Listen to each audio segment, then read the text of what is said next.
Hello दोस्तों, आज की इस वीडियो में हम बात करेंगे यूरिक एसिड टेस्ट के बारे में। हम जानेंगे कि यूरिक एसिड क्या होता है, इसका टेस्ट हमें कब कराना चाहिए और यूरिक एसिड के बढ़ जाने से क्या क्या प्रॉब्लम हो सकती है। आज इन्हीं सब के बारे में आसान शब्दों में समझेंगे।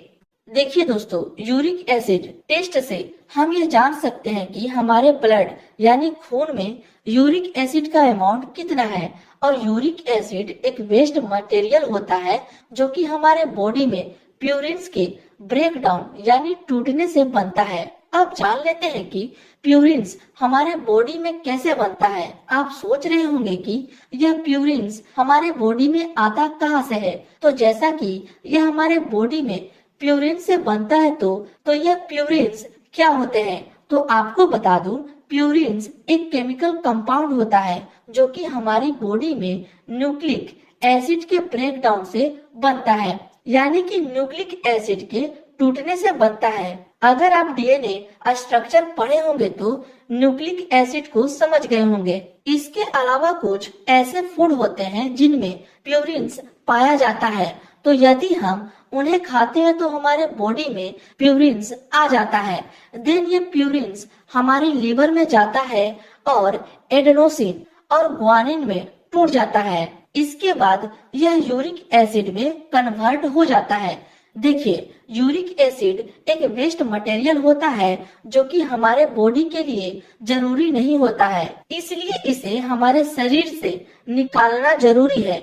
यूरिक एसिड में कन्वर्ट होने के बाद यह हमारी किडनी में जाता है और किडनी हमारी इसे यूरिन यानी कि पेशाब के जरिए बॉडी से बाहर निकाल देती है। तो यह इसका पूरा पाथवे होता है। तो इस तरह आप समझ सकते हैं कि यूरिक एसिड कैसे बनता है और कैसे शरीर के बाहर निकाल दिया जाता है, क्योंकि यूरिक एसिड एक वेस्ट मटेरियल होता है जो हमारे बॉडी के लिए जरूरी नहीं है। अब देखिए, ये यूरिक एसिड हमारे बॉडी में दो कंडीशन में बढ़ सकता है। पहला, there is too much production of uric acid, या तो हमारे बॉडी में यह ज्यादा बन रहा हो, या फिर दूसरी कंडीशन में यह हो सकता है कि the body is unable to get rid of excess uric acid, या फिर हमारी बॉडी या किडनी इसे हमारे शरीर से बाहर ना निकाल पा रही हो तो भी इसका लेवल हमारे ब्लड में बढ़ जाता है। उम्मीद है दोस्तों इतना आप समझ गए होंगे यूरिक एसिड के बारे में। आप जान लेते हैं कि हमें यूरिक एसिड का टेस्ट कब कब कराना चाहिए, डॉक्टर हमें कब ये टेस्ट करवाने को कहते हैं। तो पहला, हेल्प डायग्नोस गाउट, यानी कि किसी को गाउट की प्रॉब्लम होती है या फिर उसे गठिया होता है, उसका डायग्नोस करने के लिए, उस गठिया को पता लगाने के लिए यूरिक एसिड का टेस्ट कराया जाता है। दूसरी, चेक फॉर किडनी स्टोन, यदि किसी को दोस्तों किडनी स्टोन होते हैं या फिर उसके गुर्दे में पथरी होती है तो उसका पता लगाने के लिए भी यूरिक एसिड का टेस्ट कराया जाता है। तीसरी, check if medicine are working, यानी कि दोस्तों अगर आप गठिया की दवा ले रहे हैं और वह दवा आपके बॉडी में सही से काम कर रहा है या नहीं, इसको पता लगाने के लिए भी यूरिक एसिड का टेस्ट कराया जाता है। चौथा, check for uric acid level in patient on chemotherapy और रेडिएशन, यानी कि दोस्तों ऐसे मरीज जिनको कीमोथेरेपी होने वाली होती है वैसे में भी यूरिक एसिड का टेस्ट कराया जाता है। यह कीमोथेरेपी ट्रीटमेंट कैंसर के पेशेंट के लिए किया जाता है, ये आप याद रखना। ये सब कुछ कंडीशन है दोस्तों जिसमें यूरिक एसिड का टेस्ट कराया जाता है। होप सो आप समझ गए होंगे। और हाँ दोस्तों, यूरिक एसिड का टेस्ट पेशेंट के ब्लड द्वारा भी हो सकता है और पेशेंट के यूरिन के द्वारा भी टेस्ट किया जाता है, ये आप ध्यान में रखिएगा। अब दोस्तों हमें ये भी जानना जरूरी है कि हमारे ब्लड में यूरिन एसिड की नॉर्मल वैल्यू आखिर कितना होता है। नॉर्मल वैल्यू अगर आपको पता होगी तो आप किसी का भी रिपोर्ट देखकर जान सकते हैं कि किसी व्यक्ति को यूरिक एसिड की प्रॉब्लम है भी या नहीं। तो चलिए देखते हैं। तो देखिए, मेल में इसकी नॉर्मल वैल्यू की बात की जाए तो वो है 3.4 से लेकर 7.0 माइक्रोग्राम पर डीएल होता है। वहीं फीमेल में इसकी वैल्यू 2.4 से लेकर 6.0 माइक्रोग्राम पर DL होती है। और आपको ध्यान रहे कि यह वैल्यू हल्का फुल्का चेंज दिखा सकता है अलग अलग लैब की जांचों में, इसलिए आपको टेंशन नहीं लेना है कि किसी में कुछ तो किसी और में कुछ क्यों। अब आप इसका स्क्रीनशॉट ले लीजिए। और हाँ दोस्तों, जैसा कि आप इस रिपोर्ट को देख रहे हैं, यहाँ पर यूरिक एसिड का वैल्यू दिखा रहा है कि पेशेंट में इतना यूरिक एसिड है। अब आप कमेंट करके बताओ कि यह नॉर्मल है या बढ़ा हुआ है। तो दोस्तों, हम जान चुके हैं कि यूरिक एसिड क्या होता है और इसका टेस्ट कब कराई जाती है।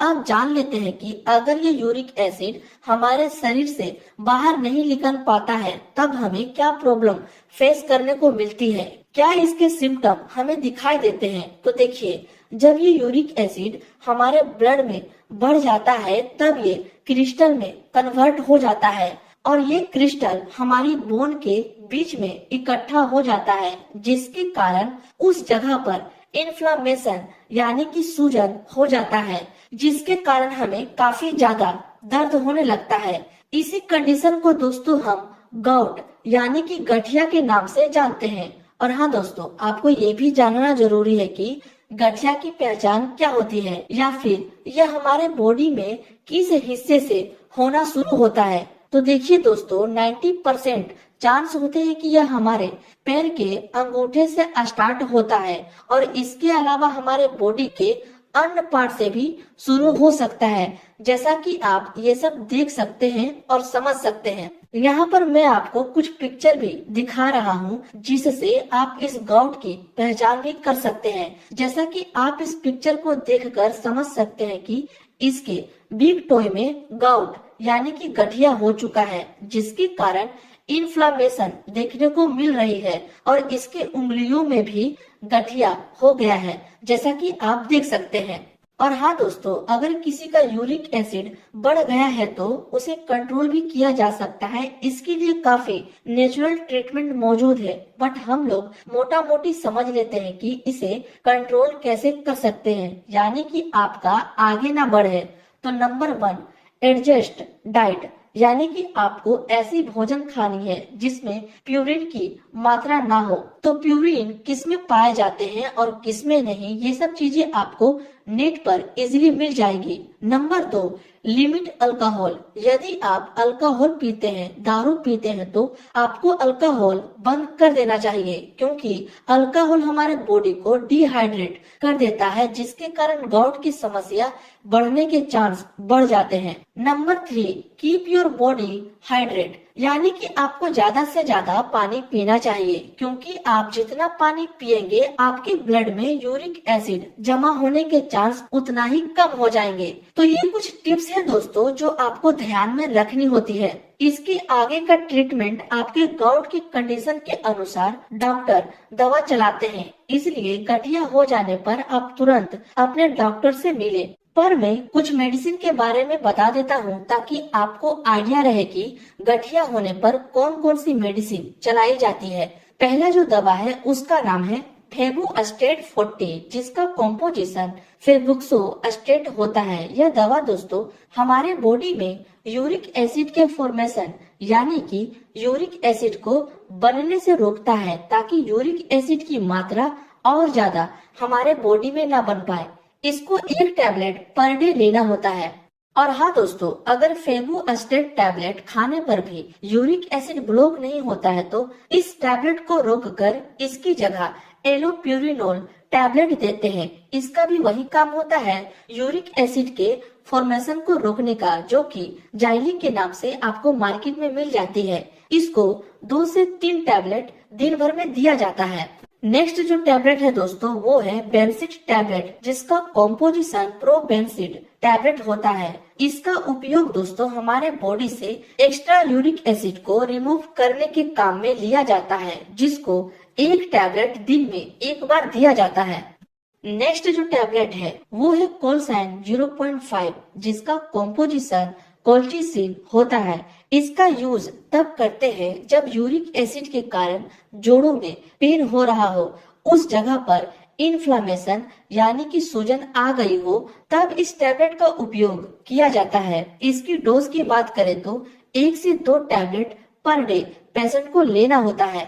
ये सब के अलावा दोस्तों दर्द में राहत के लिए कुछ पेन किलर भी यूज किया जाता है, जैसे इबुप्रोफेन। दोस्तों मैं काफी सरल तरीके से आपको गाउट से रिलेटेड, यूरिक एसिड से रिलेटेड डाउट इस वीडियो में क्लियर करने की कोशिश किया हूँ। उम्मीद है आपको यह जानकारी पसंद आई हो। मिलते हैं अब आपसे नेक्स्ट वीडियो में।